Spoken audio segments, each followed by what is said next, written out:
یہ ریڈیو صدائے حریت جموں و کشمیر ہے، محمد طارق اپڈیٹس کے ساتھ۔ مقبوضہ کشمیر میں بھارتی محاصرے کا مسلسل 108واں دن۔ مقبوضہ وادی میں خوراک اور ادویات کی شدید قلت، معمولات زندگی مفلوج ہیں۔ بھارتی فوج نے آریحل پلوامہ سے تلاشی اور محاصرے کی کارروائی کے دوران 4 نوجوانوں کو گرفتار کر لیا ہے۔ مقبوضہ کشمیر میں chamber of commerce and industries کا کہنا ہے کہ رواں برس اگست میں بھارت کی جانب سے مقبوضہ کشمیر کی خصوصی حیثیت واپس لینے کے بعد سے 1.5 ارب سے زائد کا نقصان ہو چکا ہے۔ بھارتی کریک ڈاؤن کی وجہ سے سیاحت کے علاوہ زراعت، باغات اور آرٹس اینڈ کرافٹس کو بھی شدید نقصان پہنچا ہے۔ سری نگر میں ایک ہوٹل چلانے والے وویک وزیر کا کہنا تھا کہ مجھے کئی ماہ تک یہاں استحکام نظر نہیں آ رہا، صورتحال غیر یقینی ہے۔ بدنام زمانہ بھارتی انفورسمنٹ ڈائریکٹوریٹ نے حریت پسندوں کی 7 املاک اپنے قبضے میں لے لی ہے۔ ایشیا پیسیفک کانفرنس 2019 کے دوران پاکستانی پارلیمنٹ کے ڈپٹی اسپیکر قاسم سوری کی تقریر کو روکنے کی کوشش پر بھارتی سیاستدان وجے جولی کو سیکورٹی اہلکاروں نے دھکے دے کر باہر نکال دیا۔ کمبوڈیا میں ہونے والی کانفرنس میں قاسم سوری کشمیریوں کے حق خود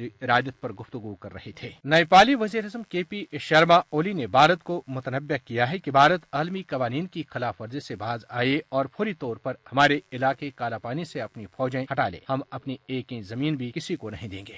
بھارت کے سابق وزیر اعظم منموہن سنگھ نے کہا ہے کہ جموں و کشمیر کو 2 وفاقی علاقوں میں تبدیل کرنے کے 2 رس اثرات مرتب ہوں گے۔ انہوں نے کہا کہ ہماری ذمہ داری ہے کہ اس بات کو یقینی بنایا جائے کہ جلد بازی میں کوئی قانون سازی نہ کی جائے۔ اپڈیٹس ختم ہوئے۔ پاکستان مسلسل تنازع کشمیر اور نہتے کشمیریوں پر ڈھائے جانے والے بھارتی مظالم کو پوری دنیا میں اجاگر کر رہا ہے۔ حال ہی میں ایشیا پیسیفک سمٹ کے دوران جب پاکستان کے ڈپٹی اسپیکر قاسم سوری نے مقبوضہ کشمیر میں بھارتی مظالم اور بدترین انسانی حقوق کی خلاف ورزیوں کا پردہ چاک کیا تو بھارتی پارلیمانی ممبر وجے جولی آپے سے باہر ہو گئے، لیکن سیکورٹی سٹاف نے انہیں دھکے دے کر باہر نکال دیا۔ کشمیر کے معصوم لوگوں پر کرفیو لگا دیا گیا ہے اور زندگی کی بنیادی سہولیات تک رسائی مشکل بنا دی گئی ہے۔ UN ہائی کمشنر برائے انسانی حقوق OHCHR کے دفتر نے جموں و کشمیر میں بھارتی قابض فورسز کی جانب سے طاقت کے بے شمار استعمال، قتل کرنے کے لیے پیلٹ گنز کا مسلسل استعمال